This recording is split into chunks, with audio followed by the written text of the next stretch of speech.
Hello, everyone. If you look in your packages, you have slides, so I'll just speak to everyone. All of our slides are different colors, so mine are the green ones, and I'm going to sort of take you through them. I'll try to be brief so that we can have lots of time for discussion and questions afterwards. But this work really began out of my master's degree, where I am a surgeon and was looking at how to best utilize the time in the operating room to enhance procedural skill learning in the most efficient way.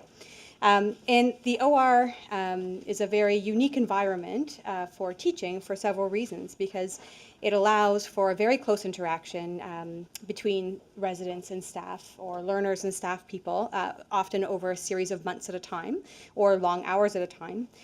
There's direct opportunities for observation and guidance to happen, both in the one case as well as over the course of a rotation.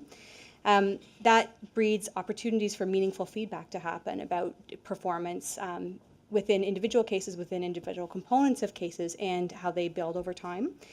And it allows for the learner and the staff to sort of set mutual learning goals, to have knowledge or performance gaps identified, and to advance skills over the course of a rotation.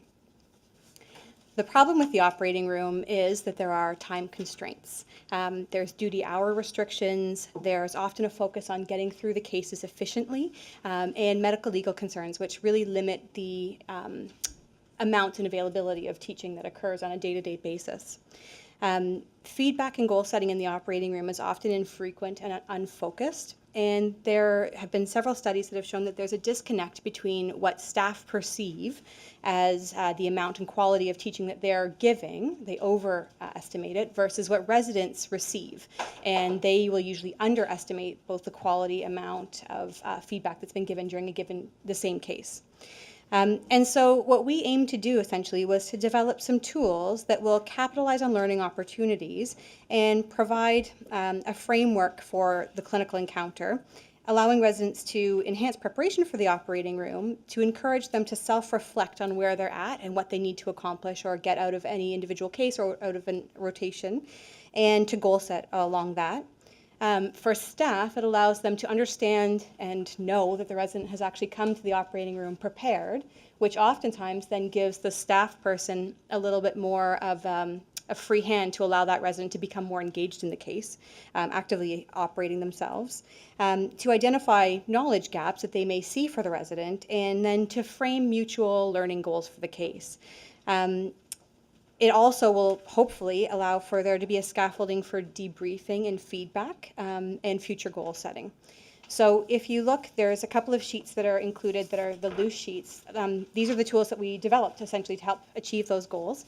I'm going to take you through the PREP sheet first, which stands for Preoperative Resident Education and Surgical Planning Tool. And what we've done is we've broken up the encounter into a preoperative preparation, surgical planning, and post-op considerations. And the idea is that this will help focus the resident into the case that they're doing, what's important about the case, what they need to get out of it, and hopefully have them achieve more from any given case than they would just sort of entering the operating room without this. And really what we're doing with the preoperative preparation, the idea is they would complete all of this ahead of the case as well. So what we want them to understand is who the patient is, why we're doing that particular case, what it is that we're actually doing, and whether there's any other any other treatment options that may be available, and why we chose, or why the staff person chose this particular one for this case. We want them to know what the preoperative investigations are, to have looked at the CT scan, to understand that patient's specific anatomy, and to understand if there's any specific special considerations for that patient, or any special considerations for anesthesia or the nursing team that's there, as well as to be prepared for any possible complications that could come from the case, and to have a handle, or at least a loose handle, on how to handle them. And to understand what the post-op plan would be, and whether there would be any special instructions that would need to be given to a patient or to caregivers such as nurses, etc. And there's a space on the side for them to write out their notes. Obviously, they can use more more paper if they needed to. The really important thing is on the back part, and what we want them to do is to not just think about that case, but to think about where they are in their own learning and to develop educational goals for that operative encounter. It may be procedural stuff, like learning how to dissect this nerve better, or it may be understanding a disease process more, but we want them to come up with 3 goals for that operative encounter that can then be discussed with the staff surgeon ahead of the case, such that the staff surgeon and the resident can have, or it encourages a goal-setting conversation to be had, sets up a framework for deliberate practice within that operating room encounter, and something to focus on later on in terms of feedback.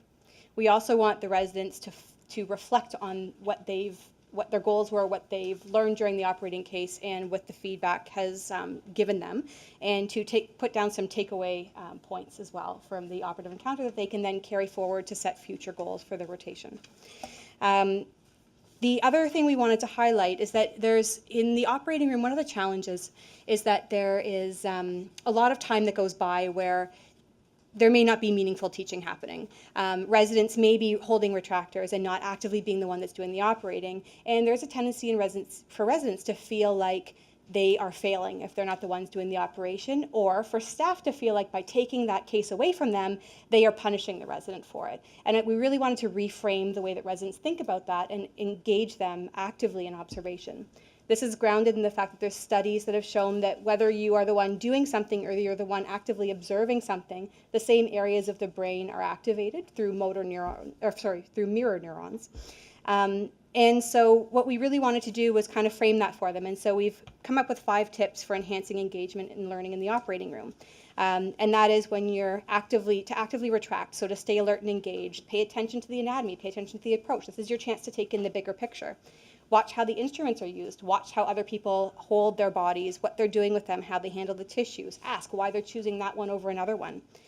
Really pay attention to the show me moments. So if you're struggling, there's no shame in saying, I can't really do this. Can you show me? And pay attention to what they do differently versus what you did. Watch the takeover, what we call a takeover, which is where a staff will then take the particular portion of the case or the case away from the resident and redo something about it differently. What did they do different? Did they change the retraction? Did they change their angle? Did they change the approach altogether?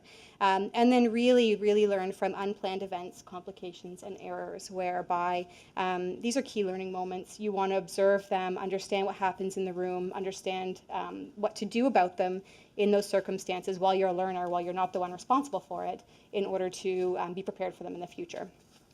And then again on the back we've left sort of some room for a case report so that they can take some notes about what they observed, what they learned, and some messages and takeaway points to improve their own performance. We've asked them again to set up some priorities for future observations and improving surgical skills such that they are encouraged again to set future goals, self-reflect, and think about the feedback that they've received. And hopefully through doing this and implementing this, we're still in the early stages with this, we'll be able to encourage residents to set goals, residents to reflect, residents to prepare more, and staff to feel as though they, number one, see that reflected in the residents and have a scaffolding to encourage goal setting and feedback discussions on a more regular basis.